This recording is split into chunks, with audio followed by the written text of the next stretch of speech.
Apartments में रहने वालों को एक प्रॉब्लम बहुत होती है और वो है स्टोरेज की। अलग से कोई स्टोर रूम ना होने की वजह से हमारे घर का कोई एक कबर्ड इस हालत में आ जाता है। हम उसमें हर चीज डंप करने लगते हैं और एक पॉइंट ऐसा आ जाता है कि हमें पता ही नहीं होता कि उस कबर्ड में क्या पड़ा है। चीजें भले ही सही से फोल्डेड क्यों ना पड़ी हों, लेकिन फिर भी हमें अंदाजा नहीं होता कि हमने इसमें क्या क्या चीजें डंप कर डाली हैं। कौन सी चीज़ें हमारे पास ऑलरेडी पड़ी हुई हैं, कौन सी चीज़ हमें नई खरीदनी है, या फिर कौन सी ऐसी चीज़ें हैं जो कि बहुत टाइम से हमारे पास पड़ी हुई हैं और जिसका हम अब बिल्कुल इस्तेमाल नहीं करते और कोई पॉसिबिलिटी भी नहीं है कि आगे जाके इस्तेमाल करेंगे। ऐसी चीज़ों को आइडियली हमें डिस्कार्ड कर देना चाहिए, बट इस डंप में हमें पता ही नहीं चलता कि हमें वो भी निकाल फेंकनी है। ऐसे ही आज जब मैं ये कबर्ड ऑर्गेनाइज करने आई तो मैंने देखा कि कुछ ऐसे भी पैकेट्स हैं जो मैंने ऑनलाइन परचेज करके रख दिए थे और मुझे ध्यान ही नहीं रहा कि ये चीज़ें मेरे पास पड़ी हुई हैं। आई एम श्योर आप सबके साथ भी ऐसा कभी ना कभी तो होता ही है। स्पेशली ऑनलाइन शॉपिंग की वजह से हम ये मिस्टेक बहुत करते हैं। नई चीज़ें लेते रहते हैं और पुरानी चीज़ों का ट्रैक ही नहीं रहता। अगर चीज़ें सही से ऑर्गेनाइज्ड हों, सेक्शन वाइज डिवाइडेड हो ठीक से, तो हमें पता रहेगा कि हमारे पास क्या क्या है और नया हमें खरीदना भी है या नहीं। बहुत दिनों से ये कबर्ड मुझे परेशान कर रहा था और मेरे ध्यान में था कि मुझे इसे ऑर्गेनाइज करके रखना है। तो मैंने इस कबर्ड का मोस्टली सारा सामान निकाल दिया है ताकि मुझे अंदाज़ा रहे कि कौन कौन सा सामान है और मुझे कैटेगोरिकली उसे कैसे डिवाइड करके ऑर्गेनाइज करना है। आज मैं आप सबके साथ कुछ ज़ीरो कॉस्ट ऑर्गेनाइजर्स भी शेयर करने वाली हूँ, क्योंकि हर बार बाज़ार से नए ऑर्गेनाइजर्स खरीदना भी पॉसिबल नहीं है। तो आज हम ये सब करेंगे और प्लस इन सभी चीज़ों को किस तरीके से सही से फोल्ड करके अरेंज करना है सेक्शन वाइज, ये सब मैं आज के वीडियो में आपके साथ शेयर करने वाली हूँ। शुरुआत मैंने की सबसे पहले कबर्ड खाली करने से। एक कबर्ड मैंने खाली कर दिया है ऑलमोस्ट पूरा ही। उसके बगल वाले कबर्ड में मैं इस समय ये सारा सामान अरेंज करने वाली हूँ। मैंने लिया है कॉलिन, जिसको मैं स्प्रे करके कबर्ड को अंदर से क्लीन करूँगी, और एक माइक्रोफाइबर क्लॉथ की मदद से मैं वाइप कर रही हूँ, क्योंकि माइक्रोफाइबर क्लॉथ से बहुत अच्छे तरीके से वाइप होता है बिना कोई मार्क्स छोड़े। आप अगर माइक्रोफाइबर क्लॉथ नहीं भी यूज़ कर रहे हैं और एक रेगुलर डस्टर यूज़ कर रहे हैं तो भी एक चीज़ का ध्यान रखिए कि आप अपने जो कपड़ा या डस्टर है उसको इस तरीके से फोल्ड करके तब क्लीनिंग कीजिए ताकि सिर्फ कपड़े का एक सेक्शन हर बार गंदा होए। बाकी का क्योंकि कपड़ा साफ रहता है तो क्लीनिंग पूरे तरीके से अच्छे तरीके से होती है। सारा कपड़ा एक ही बार में गंदा नहीं होता अगर आप इस तरीके से फोल्ड करके यूज करते हैं तो। एक और इम्पॉर्टेंट चीज़ जो मैं ध्यान में रखती हूँ वो ये है कि कोई भी कबर्ड हो, चाहे वो आपका क्लोजेट हो या फिर किचन का ही कबर्ड क्यों ना हो, उसे आप न्यूज़पेपर से लाइन मत कीजिए, क्योंकि उससे कॉकरोचेस के आने का हमेशा डर रहता है। इसलिए मैं कभी भी न्यूज़पेपर्स यहाँ पे लाइन करने के लिए यूज़ नहीं करती हूँ। सबसे पहले कुछ DIY ज़ीरो कॉस्ट ऑर्गेनाइजर्स की बात करते हैं। कबर्ड की वर्टिकल स्पेस को पूरे तरीके से यूज़ करने के लिए मैं इन डब्बों का इस्तेमाल करूँगी। ये सर्फ एक्सेल के बॉक्सेस काफ़ी स्टर्डी हैं क्योंकि ये थिक कार्डबोर्ड से बने हुए हैं। इनको सही से यूज़ करने के लिए मैं इनके ऊपर के चारों फ्लैप्स जिससे ये डब्बे बंद होते हैं वो कैंची से काट दूंगी। आप चाहें तो इन डब्बों को फैंसी रैपिंग पेपर से कवर भी कर सकते हैं, बट आज मैं इनको ऐसे ही यूज़ कर रही हूँ क्योंकि एक बार मैं इन्हें जब कबर्ड में रख दूंगी तो ये पता नहीं चलेगा कि कौन से डब्बे पड़े हुए हैं। मैं ये डब्बे यूज़ करने वाली हूँ चीज़ों को सेग्रीगेट करके सेक्शन वाइज अलग अलग रखने के लिए। और ये मेरा पहला ऑर्गेनाइजर रेडी हो गया है। इन डब्बों की ये जो टॉप लिड के हैंडल्स हैं ये भी काफ़ी अच्छे क्वालिटी के होते हैं। आप इनको किसी और ऑर्गेनाइजर में यूज़ कर सकते हैं। मैं इनको आज तो नहीं यूज़ कर रही, लेकिन संभाल के रखूंगी फॉर सम लेटर DIY। दूसरा ऑर्गेनाइजर बनाना भी काफ़ी सिंपल है और उसके लिए मैं यूज़ करूंगी ये वाला क्लॉथ बैग जो हम सबके घरों में होता ही है। इसका जो ये नैरो पार्ट है मैं ये वाला सेक्शन काट दूंगी कैंची से। ये ऑर्गेनाइजर भी मैं कबर्ड में वर्टिकल स्पेस को यूज़ करने के लिए यूज़ करने वाली हूँ और बस इसको काटने के बाद हमारा ये ऑर्गेनाइजर रेडी हो जाएगा। एज सिंपल एज पाए। आप खुद ही देखेंगे कि this is very very easy to make. एक बार जब ये सेक्शन हमारा कट जाएगा तो ये जो कटा हुआ पोर्शन है इसको भी आपको फेंकने की ज़रूरत नहीं है। मैं आपको किसी और वीडियो में बताऊंगी कि आप इसको कैसे यूज़ कर सकते हैं। फिलहाल ये क्लॉथ बैग से हमारा ऑर्गेनाइजर रेडी हो गया है और इसको हम इस तरीके से कबर्ड में हैंग करेंगे, which you will be seeing later in the video. Third organiser हम बनाएंगे using these cardboard boxes. Well, thanks to our online shopping हम सबके पास इस तरीके के कार्डबोर्ड बॉक्सेस होते ही हैं। इसको यूज़ करने के लिए मैं जो इसके दो फ्लैप्स हैं राइट और लेफ्ट साइड में, उसको फेविकोल की मदद से इस तरीके से अंदर चिपका दूंगी। Well, you don't really need glue gun क्योंकि फेविकोल से ये कार्डबोर्ड आराम से चिपक जाता है। और बची है ऊपर वाली लिड इस डब्बे की, तो इसको मैं काट के इसके बेस पे स्टिक कर दूंगी ताकि इस डब्बे को थोड़ा और स्टर्डीनेस मिल जाए। इस फ्लैप का जो एक्स्ट्रा पोर्शन है इसको भी मैं कट कर दूंगी ताकि मुझे सेम साइज का बेस मिल जाए और फेविकोल की मदद से हम इसे नीचे चिपका देंगे।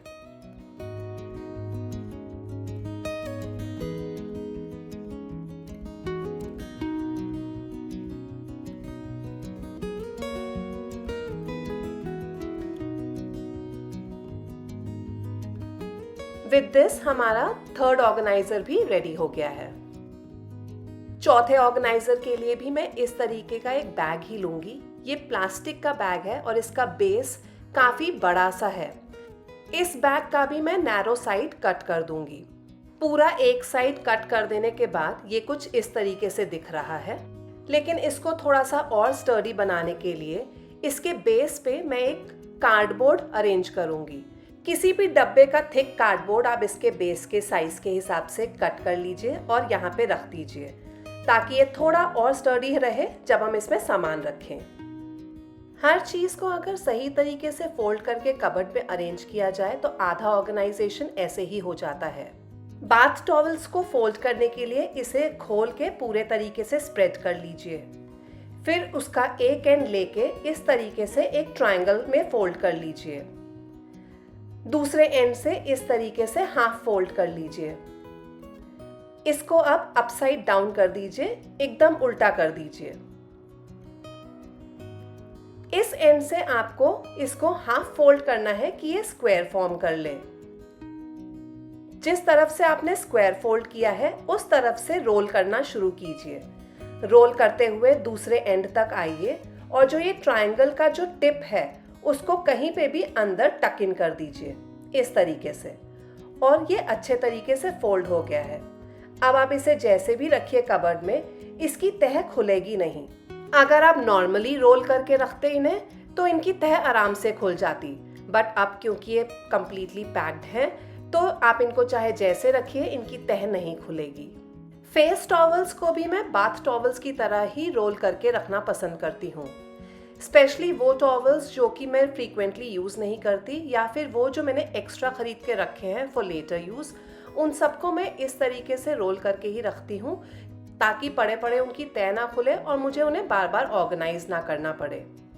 हाँ, लेकिन अगर कोई ऐसे टॉवल्स हैं जो कि मैं फ्रीक्वेंटली यूज़ करती हूँ तो मैं उनको फाइल सिस्टम में अरेंज करके रखना पसंद करती हूँ। जैसे कि ये मेरे कुछ किचन टॉवल्स हैं। जो रेक्टेंगुलर शेप वाले टॉवल्स हैं जो फ्रीक्वेंटली यूज़ होते हैं उसको मैं फैला के इस तरीके से हाफ हाफ फोल्ड कर देती हूँ। 2 फोल्ड्स कर दिए हैं मैंने। अब आप इसका जब एक एंड फोल्ड करेंगे हाफ सेक्शन तक तो इसमें एक पॉकेट फॉर्म हो जाती है। दूसरा एंड इस पॉकेट के अंदर डाल दीजिए और इस तरीके से ये एकदम पैक हो जाएगा। अब जब इन फ्रीक्वेंटली यूज्ड टॉवल्स को मैं फाइल सिस्टम में अरेंज करके रखूंगी तो इनकी तह नहीं खुलती है और ये ऑर्गेनाइज्ड रहते हैं कबर्ड के अंदर। लेकिन अगर कोई स्क्वायर शेप का टॉवल है तो उसको फोल्ड करने का तरीका अलग है। 2 डायगोनल एंड्स को लेके आप उनको इस तरीके से फोल्ड कर लीजिए, वापस से फोल्ड कीजिए। अब उल्टा करके रोल करना शुरू कीजिए और जो दूसरे एंड की टिप निकली हुई है उसको किसी भी लूज एंड में अंदर इंसर्ट कर दीजिए और ये आपका स्क्वायर टॉवल भी फोल्ड हो गया है। अक्सर ऐसा होता है कि बेडशीट के साथ के मैचिंग पिलो कवर्स हमें अक्सर मिलते नहीं हैं। ऐसे में मैं कैसे बेडशीट्स और पिलो कवर्स को एक साथ ऑर्गेनाइज करती हूँ, मैं आपको दिखाती हूँ। क्योंकि अगर आप भी इस तरीके से ऑर्गेनाइज करेंगे बेडशीट और पिलो कवर्स को, तो वो कभी एक दूसरे से जुदा नहीं होंगे। ये डबल बेड की बेडशीट है, जिसको मैं पहले नॉर्मली फोल्ड करूंगी। मतलब इसके कोने मिला के इसको एक बार फोल्ड करूंगी, उसके बाद एक और बार फोल्ड करूंगी। मतलब 2 बार इसके मैंने फोल्ड ले लिए हैं। और अब इसे एक बार और फोल्ड कर रही हूँ और ये इस तरीके से रेक्टेंगल सा बन गया है। अब इसका एक एंड मैं सेंटर तक ले जाके फोल्ड कर दूंगी और एक और बार इसी तरीके से फोल्ड कर दूंगी। अब ये बेडशीट ठीक उसी साइज की फोल्ड हो गई है जिस साइज का हमारा पिलो कवर है। तो एक पिलो कवर और एक बेडशीट मैंने एक साथ रख ली है। अब दूसरा पिलो कवर लेके मैं इन दोनों को उसके अंदर डाल दूंगी। अब आप चाहे कुछ भी कर लीजिए, आपके कभी भी पिलो कवर्स और बेडशीट्स सेपरेट नहीं होंगे। इन्हें आप जैसे भी कबर्ड में रखिए, ये साथ ही रहेंगे। हम थोड़ा भी ठीक तरीके से सूझबूझ से काम करेंगे ना, तो हमें कभी भी दिक्कत नहीं आएगी। एक बार में ही चीजें सही से ऑर्गेनाइज हो जाएंगी और कबर्ड में हमेशा ऑर्गेनाइज्ड ही रहेंगी। अब ये सारी मेरी डबल बेड की bedsheets with their pillow covers organise हो चुकी हैं और कबर्ड में सेट करने के लिए रेडी हैं। इसी तरीके से हम लोगों के पास बहुत सारी सिंगल बेडशीट्स भी होती हैं विद सिंगल पिलो कवर्स। उनको भी अरेंज करने का मैं सेम तरीका ही फॉलो करती हूँ। बेडशीट को रेगुलर फोल्ड करना शुरू कीजिए, जैसे हम आम फोल्ड करते हैं। उसके एंड्स मिला मिला के उसको फोल्ड करते जाइए हाफ में।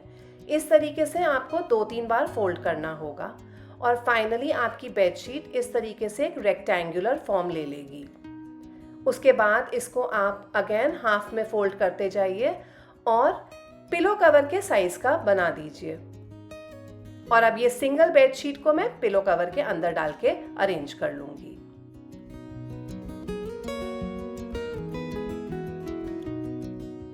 तो ऐसे सारी सिंगल बेडशीट्स और उनके सिंगल पिलो कवर्स एक साथ अरेंज हो गए हैं।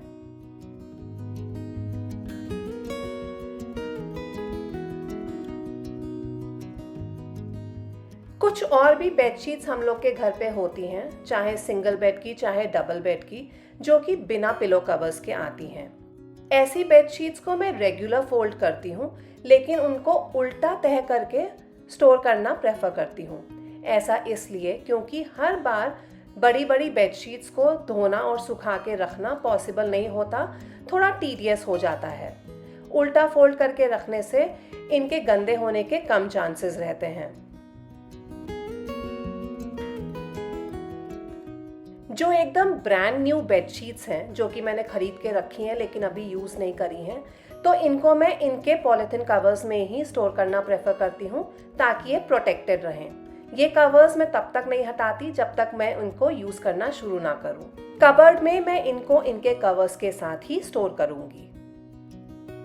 बहुत सारे एक्स्ट्रा पिलो कवर्स भी हम लोगों के पास होते हैं, जो कि मोस्टली हम पेयर्स में ही खरीदते हैं। इनको मैं सेम तरीके से फोल्ड करती हूँ जैसे कि मैंने किचन टॉवल्स को फोल्ड किया था। बस इस चीज का जरूर ध्यान रखती हूँ कि दोनों को मैं एक साथ फोल्ड करूँ, ताकि ऐसा ना हो कि जब मुझे चाहिए तो मुझे एक पिलो कवर मिल रहा है और दूसरा नहीं। दोनों पिलो कवर्स को एक के ऊपर एक अरेंज करके उनको मैं फोल्ड करती हूँ। और अब जब मैं इनको कबर्ड में फाइल सिस्टम की तरह अरेंज करूँगी तो ना इनकी तह खुलेगी और ये इजीली विजिबल भी होंगे। मुझे जब जो चाहिए मैं आराम से यूज कर सकती हूँ।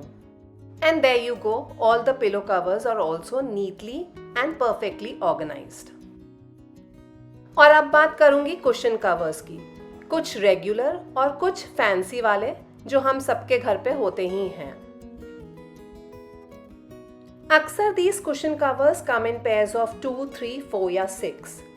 जो फैंसी कुशन कवर्स हैं जैसे कि ये, these are very very delicate, क्योंकि इनके अंदर थ्रेड वर्क हुआ है। ज़रा सा भी हम इन्हें ठीक से नहीं हैंडल करेंगे तो इनकी सिलाई खुल सकती है और इनका वर्क खराब हो सकता है। तो इनको इस तरीके से अरेंज कीजिए कि इनका वर्क वाला हिस्सा अंदर चला जाए और दूसरा वाला हिस्सा बाहर की तरफ रहे। अगर सिंगल कुशन कवर है या 2 का पेयर है तो इन्हें आप फाइल सिस्टम के हिसाब से फोल्ड करके रख सकते हैं, क्योंकि आसानी होती है दोनों को एक साथ फोल्ड करके रखने में। हाँ, लेकिन अगर 2 से ज़्यादा का पेयर है तो आप उन्हें एक साथ इजीली फोल्ड नहीं कर पाएंगे, क्योंकि वो काफ़ी ज़्यादा मोटा बंडल हो जाएगा। In that case we'll use a different technique of folding. Dark coloured कपड़ों के साथ ज़्यादा फर्क नहीं पड़ता, लेकिन अगर कोई लाइट कलर्ड का कपड़ा है तो उसके साथ हमें कुछ एक्स्ट्रा प्रिकॉशंस लेने पड़ते हैं। कुछ इस तरीके के पिलो कवर्स जिनमें एक तरफ डार्क साइड है और एक तरफ लाइट साइड, तो मैं इस तरीके से फोल्ड करती हूँ कि डार्क साइड बाहर रहे और लाइट साइड अंदर की तरफ। उसके बाद उसको मैं रेगुलर फोल्ड कर लूँगी। ऐसा करने से उनका लाइट साइड प्रोटेक्टेड रहता है और जल्दी गंदा नहीं होता। ये टेक्निक आप हर कपड़े के साथ यूज कर सकते हैं, रेगुलर हो या फैंसी हो। अगर आपके कुशन कवर्स 4, 5 या 6 का पेयर है तो आप उन्हें इस तरीके से फोल्ड नहीं कर पाएंगे। बेहतर रहेगा कि आप उन्हें एक के ऊपर एक रख लीजिए और उसके बाद इनको जस्ट हाफ फोल्ड करके आप स्टोर कीजिए। दैट वेज जब भी हमें कुशन कवर्स चाहिए सब हमें साथ में ही मिलेंगे। और वो सारे कुशन कवर्स जो मैं अपने रेगुलर डेली यूज़ में नहीं यूज़ करती हूँ, तो मैं उनको प्रेफर करती हूँ एक पॉली बैग के अंदर डाल के स्टोर करने में। दैट वेज वो हमेशा प्रोटेक्टेड रहते हैं। स्पेशली अगर उनमें कोई डेलिकेट थ्रेड वर्क है या फिर टेसल का वर्क है या फिर ऐसा कुछ जो जल्दी स्पॉइल हो सकता है। लाइट कलर के कुशन कवर्स जल्दी गंदे नहीं होंगे अगर हम इस तरीके से उन्हें ठीक से स्टोर करके रखेंगे तो। टेबल रनर्स भी हम सबके पास होते ही हैं। इनको फोल्ड करने के लिए एज सच कोई स्पेशल टेक्निक तो नहीं है। अगर कोई रेगुलर यूज़ वाला है तो इसको नॉर्मली ही फोल्ड कर लीजिए, इसके एंड्स मिलाते हुए इसको फोल्ड करते चलिए और ये रेक्टेंगुलर फॉर्म में आ जाएगा। लेकिन अगर कोई फैंसी टेबल कवर है या टेबल रनर है जिसके एंड्स में टेसल्स लटक रहे हैं, तो मेक श्योर कि आप उनके टेसल्स को अंदर की तरफ कर लें और उसके बाद उनको रेगुलर फोल्ड करना शुरू करें। This ways the tassels stay protected. और हमेशा इनको भी उल्टा ही फोल्ड कीजिए। विद दिस हमारा सारा फोल्डिंग का पार्ट ओवर हो गया है और मुझे क्लियर पिक्चर मिल गई है कि मेरे पास कौन कौन सा और कितना सामान पड़ा हुआ है। Also I am getting an idea कि मुझे किस तरीके से कौन सा सामान सेक्शन वाइज डिवाइड करके रखना है कबर्ड में। एक बार ये काम खत्म हो जाए उसके बाद कबर्ड में हर चीज़ अरेंज करना बहुत ज़्यादा आसान हो जाता है। ये जो 2 बैग ऑर्गेनाइजर्स हमने बनाए थे, इनको मैं कबर्ड की रॉड पे टांग दूंगी ताकि वर्टिकल स्पेस अच्छे से यूज हो पाए।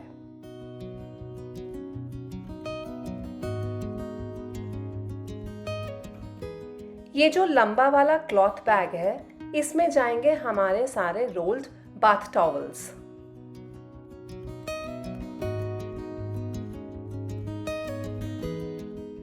साइड में टंगे प्लास्टिक बैग ऑर्गेनाइजर में मैं डालूंगी रेगुलर यूज वाले कुशन कवर्स जिनको हमने डबल फोल्ड किया था।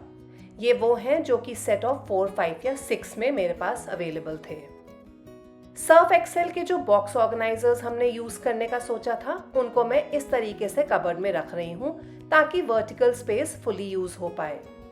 सबसे नीचे वाले सेक्शन में मैं डाल रही हूँ कुछ जूट की टेबल मैट्स जो मेरे पास हैं और कुछ जूट प्लांटर बैग्स। तो अब मुझे पता है कि इस सेक्शन में मेरा जूट का सामान पड़ा है।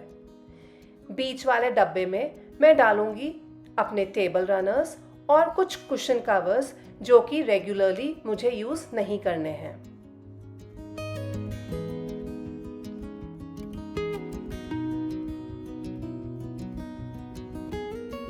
टॉप मोस्ट बैग में मैं रख रही हूँ कुछ फोल्डेड कुशन कवर्स जो कि रेगुलर यूज में आने वाले हैं। क्योंकि ये एकदम आई कांटेक्ट में है, कहीं भी मुझे झुकना नहीं पड़ेगा उस सामान को निकालने के लिए जो कि मेरे रेगुलर यूज वाला है। कबर्ड की स्पेस को फुली यूटिलाइज करने के लिए मैंने ऑर्गेनाइजर्स को थोड़ा इधर उधर शिफ्ट करके इस तरीके से प्लेस किया कि मेरी सारी वर्टिकल स्पेस अच्छे से यूज हो जाए। यहाँ पे जब मैंने डबल बेडशीट्स को रखना शुरू किया तो मुझे आइडिया लगा कि ये बहुत ज़्यादा स्पेस ऑक्यूपाई कर रही हैं, तो मैंने इनको यहाँ से हटा के इस तरीके से डबल फोल्ड कर दिया। हर सेट जो पिलो कवर्स और बेडशीट का हमने बनाया था उसको मैंने डबल फोल्ड कर दिया और बस इस तरीके से मैंने पाइल में अरेंज कर दिया। ये जो पाइल मैंने रखी है वो सिंगल बेड शीट्स की है विथ पिलो कवर्स, और ये second pile double bed sheets की है विथ पिलो कवर्स। सिंगल और डबल बेड शीट्स की पाइल्स मैंने सेपरेट रखी हैं फॉर इजी एक्सेसिबिलिटी। एक कार्डबोर्ड बॉक्स में मैं यहाँ पे डाल रही हूँ पिलो कवर्स। ये वो एक्स्ट्रा पिलो कवर्स हैं जिनकी बेड शीट्स नहीं हैं। इनको मैं फाइल सिस्टम में अरेंज कर रही हूँ ताकि जो चाहिए जब चाहिए इजीली अवेलेबल हो, और अच्छे से ये फाइल सिस्टम में विजिबल भी रहते हैं। और दूसरे कार्डबोर्ड बॉक्स में मैं डाल दूंगी अपने रेगुलर यूज होने वाले किचन टॉवल्स और ये रोल किए हुए हैंड टॉवल्स जो बहुत ज्यादा फ्रीक्वेंटली यूज नहीं होते हैं।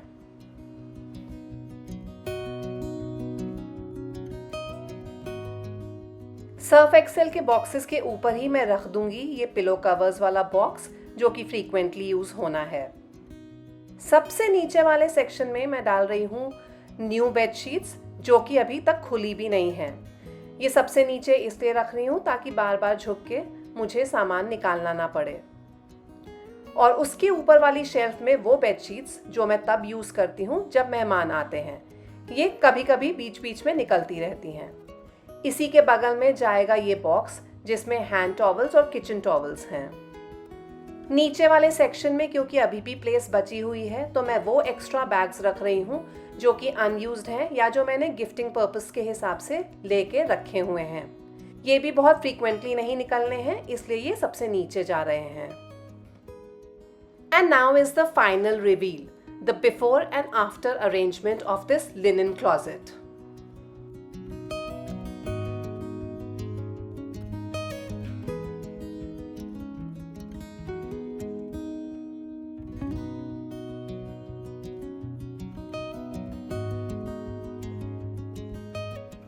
आई होप जिस तरीके से मैंने अपना लिनन कबर्ड ऑर्गेनाइज किया है उस तरीके से आप भी करेंगे और आपको बहुत सारी इस वीडियो से टिप्स एंड ट्रिक्स मिली होंगी जो आपके लिए यूजफुल रही होंगी। With this I will take a leave now. Keep smiling, keep watching, and I will see you with my next one soon. Bye bye.